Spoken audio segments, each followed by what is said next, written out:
Today we're going to talk about two new commitments for the Longhorns as well as some takeaways from the spring game. Longhorns fans, don't forget to like and subscribe for more content. It's greatly appreciated. So to begin, we're going to talk about the two new commitments for Texas. The first being Ryan Niblett out of Aldine Eisenhower. He was a 10th ranked player by 24/7 Sports. And some things that I liked about him was that he showcased versatility. He was playing wide receiver as well as in the secondary on defense, and was also sometimes called into play at Wildcat for quarterback, which maybe isn't the best thing in the world if you're the best player and having to play Wildcat quarterback, but he was making it work, making guys miss. The next thing that I liked about Niblett was he is a playmaker. Like I said, Wildcat quarterback, that's not the option that you probably want to do. I mean, if you're an overall team, but Eisenhower needed his production, and that's the easiest way to get the ball directly to him. He was making guys miss at Wildcat. Oftentimes it was about 1 versus 5, and more often than not, he'd at least make 4 guys miss. You can't always get the 5th one, but he did have some touchdowns at Wildcat, but mostly, even on the highlights, even 10-yard gain was pretty impressive from him. And also at wide receiver, of course, the position he is being recruited for. He had a couple of post patterns that he had some good throws from the quarterback, caught the ball, already creating separation beforehand, and then once he had the ball, you could write it off as a touchdown.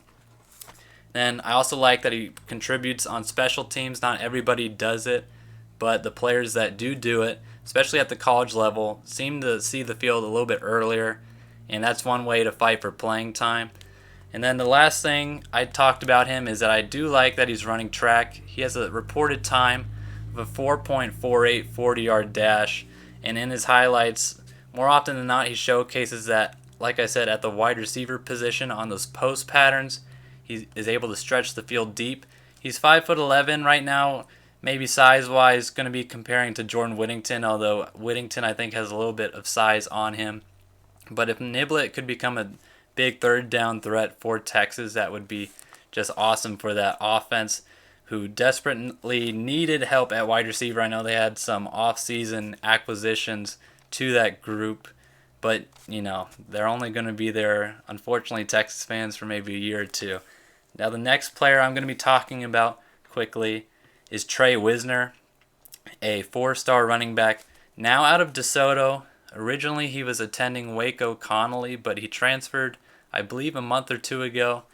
But for you high school football fans, that's great news because DeSoto often is making deep runs in the playoffs. So if you're maybe even in San Antonio, you'll be able to watch him play. I saw them there last year in the playoffs. Obviously, DeSoto's in the Dallas area, but Wisner is going to add a little threat to Jonte Cook, who's already on that DeSoto team. Cook obviously is one of the players to watch for Texas in recruiting.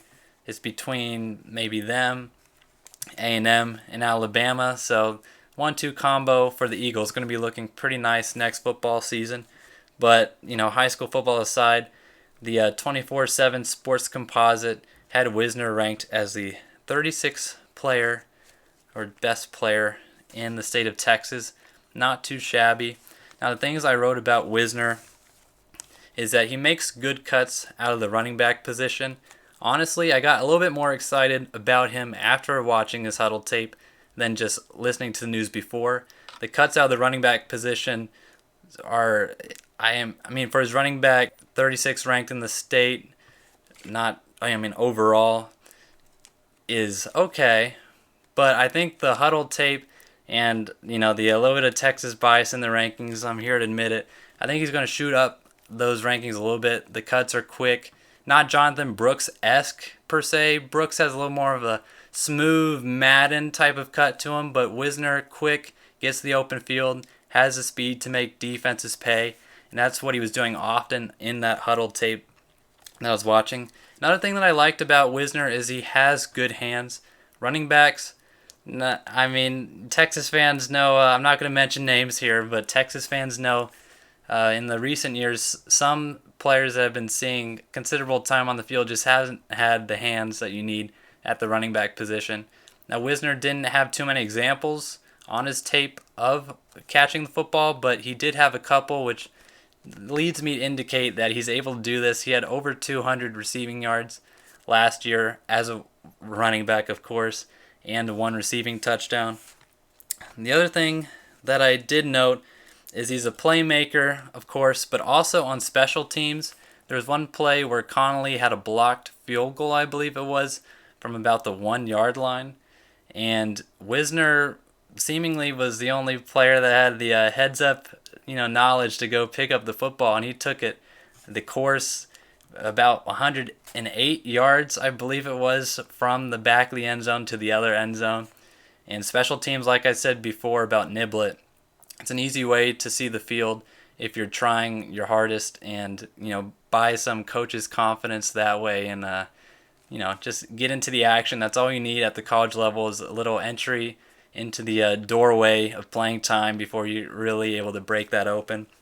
But Wisner, like I said before, really exciting player for me to watch. His huddle tape, you guys should look at it. Those cuts, I'm telling you, you're going to feel some ankle pain. Wisner, I'm sure, is stretching them out quite a bit beforehand to get that speed. But 2021 stats, I'm going to finish it with this for Wisner. 909 rushing yards, 12 rushing touchdowns, 241 receiving yards, and 1 touchdown there. But also 74 tackles, 1 forced fumble, 1 fumble recovery, and 1 interception. That was another thing I wanted to point out. Like Niblett, Wisner was also playing on defense. He was cutting some opposing wide receivers off and getting interceptions off the opposing quarterbacks and taking it to the house. So overall, yet again, I like seeing the different perspectives from these players in high school. It helps them in their ability for Wisner running back, for Niblett wide receiver, trying to think about what the opponent is trying to do. And then, of course, we got some spring game football to talk about. Not too much to take away here. You saw some flashes of excellence from Quinn Ewers, particularly on a deep ball to Isaiah Nair. And then Hudson Card, I don't believe had a passing touchdown, at least that LHN showed. I know there's plenty to gripe about there in commercials, but Card did have a rushing touchdown. And really what you want to see from Card is improvement over last season. There were some times during the spring game that there was some indecisiveness, but then again, also in the spring game, he was, throwing the ball away instead of taking the sack, especially when he rolls out of the pocket. But the main thing I came here to talk about was the positives. The first positive that I really saw was that the offense has its fair share of talent, particularly at the skill positions. Isaiah Nair definitely had that deep ball touchdown thrown by Quinn Ewers, which was beautiful. But he also had a couple of other first down catches, and like Jordan Whittington, who also stood out, was just extending drives, third downs or whatnot. You need that at wide receiver. Texas, other than Xavier Worthy, struggled last year for the most part. Whittington obviously got injured, so it doesn't help his case there. But Texas needs more than 1 or 2 guys to rely upon. And hopefully this is the first indication that this is going to be the case for the next season for Texas fans. But other than those 2 wide receivers, the other guy to point out, Dylan and I were talking about him a little bit more poking fun about how we're always hyping him up, but we only hype him up because we really love his abilities. But he actually came into the game and was seeing some playing time, was Jatavion Sanders at tight end / wide receiver. He had a couple of nice catches. One that he was extending his arms out, and he ultimately fumbled the ball after I believe about 4 defenders were there ripping it from him. But besides that fumble, he had a couple of nice catches, mostly short plays. But yet again, tight end has been a position since maybe David Thomas in the VY days that we haven't really seen production from. Maybe with Sanders and Billingsley now, and even Gunnar Helm, who saw some time at the end of the game. Maybe this season marks the end of the non-production years for Texas at that unit. Just something to be excited about. And then the other 2 guys, of course you have Roschon Johnson at running back for Longhorns. He had one big run where I'm trying to remember who he plowed by. I think it was a couple individuals. I think Terrence Brooks, was on the receiving end of one of those plows, but Roshan showcasing his abilities when Bijan did not play. But then Jonathan Brooks also had his fair share of runs, not insanely huge chunks by any means, but as the technically third on the depth chart for Texas, definitely not too shabby. On some other teams, he might be pushing that number one spot right now, even though, technically he's still a freshman. And then what else did I have to talk about? Quick passing game was working. I talked about Sanders being there, Nayor, Whittington. I was talking about Quinn Ewers before, but Card was also making those quick passing game throws work. Ewers had some inconsistencies in the short passing game, which I'm sure will be smoothed out as time goes on. But Card also had some pretty throws. He had one, I believe, to Xavier Worthy, which would have been a nice over-the-shoulder catch by Worthy, but just didn't happen how Card and Worthy would want it to be. But it was a nice throw nevertheless. I'm still excited about the quarterback battle. Hopefully this next season is in a better position than it was even last year. But, Casey Thompson still led the Big 12 in passing touchdowns, so we'll see.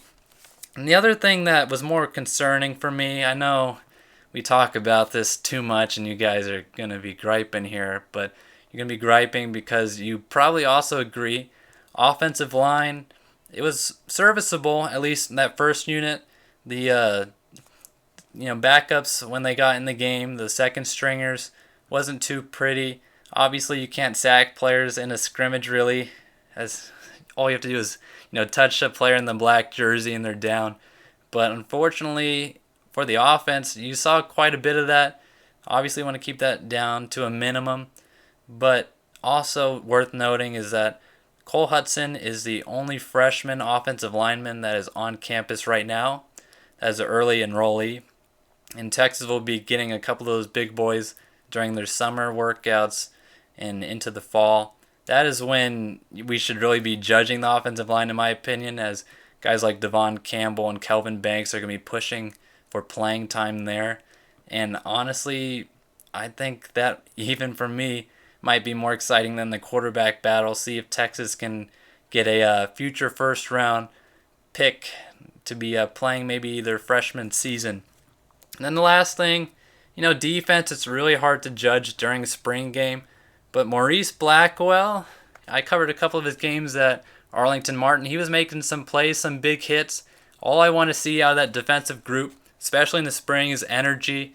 I don't want to see any lollygagging or anything. And Blackwell, he's kind of a hybrid player. His size maybe would lend to a light linebacker, but for safety, he's got plenty of size there. I believe he hit Xavier Worthy coming on the sideline. I winced a little bit. Blackwell, save it for the second stringers. No offense there to those second stringers, but let's keep Xavier healthy. But thankfully, I think we came out of this game pretty clean. I don't think I saw any injuries. Yet again, LHN, commercial breaks, maybe I missed something, but overall, a decent spring game for Texas. A good attended game, maybe not as well as the OU one, but they need that money in order to get the SEC buyout or Big 12 buyout to go to the SEC. But no, good attendance, no complaints there. Overall, no injuries. Saw some flashes from guys. Need consistency out of both sides of the football, but yet again, it's one practice. We're going to have to see as we go into the fall. Now, what do you guys think about these commitments and the spring game? Let me know down below. I know there's a lot for me to talk about there and trying to get that out as fast as I can by myself. So I'm really curious to hear what you have to say, and hopefully the rest of the spring for Texas pretty clean and get to hear good news. So don't forget to like and subscribe, and please have a great rest of your day.